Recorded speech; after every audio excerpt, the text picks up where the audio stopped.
साल 1950 का यह एक चौंकाने वाला किस्सा रानी बाजार का है। यहाँ राम प्रकाश रहता था, जिसकी बेटी को 5 साल की उम्र में कैंसर हो गया। कई डॉक्टरों को दिखाने और इलाज कराने पर भी उसमें किसी तरह का सुधार नजर नहीं आया। होते होते एक रात कैंसर ने उसकी जान ले ली। उस बच्ची की जान रात को करीब 1 बजे गई थी।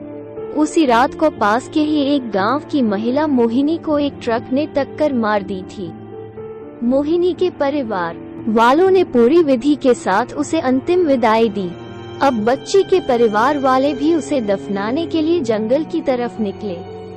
जंगल जाते समय अचानक से उस लड़की के शरीर में हलचल हुई।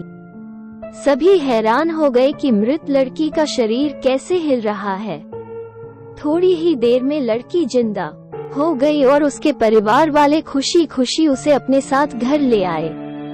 किसी को इस बात की भनक नहीं थी कि उस लड़की के अंदर उसी रात ट्रक से टकराने वाली मोहिनी की आत्मा घुस गई थी। बच्ची जब से मौत से लौटकर आई थी, तब से ही उदास और चुपचाप एक कोने में बैठी रहती थी। एक दिन उसकी माँ ने उसे खुद अपने हाथों से खाना खिलाया और मामा के घर लेकर जाने की बात कही।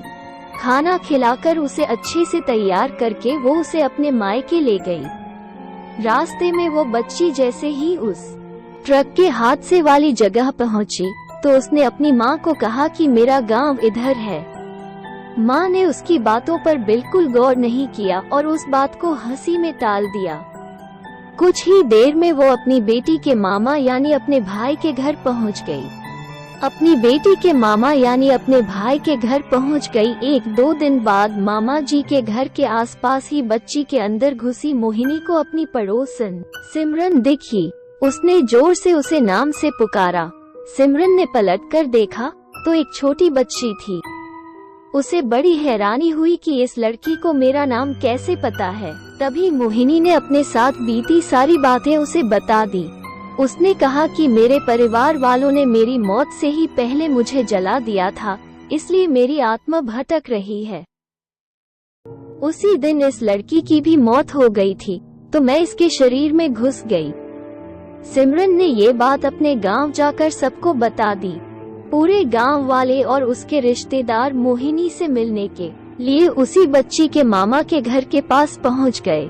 उस लड़की के अंदर रह रही मोहिनी की आत्मा ने सबको एक एक करके पहचान लिया।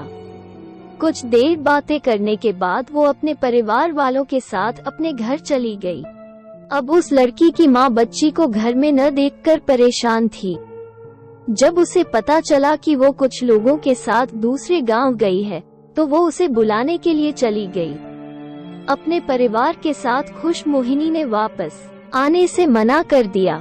पास के ही लोगों ने उसे समझाया कि तुम्हें दोनों परिवार के साथ रहना चाहिए, इससे सभी को खुशी मिलेगी। तुम किसी एक परिवार को दुखी नहीं कर सकती हो। इस बात को सुनने के बाद लड़की के शरीर में रह रही मोहिनी अपनी माँ के साथ वापस आने के लिए राजी हो गई।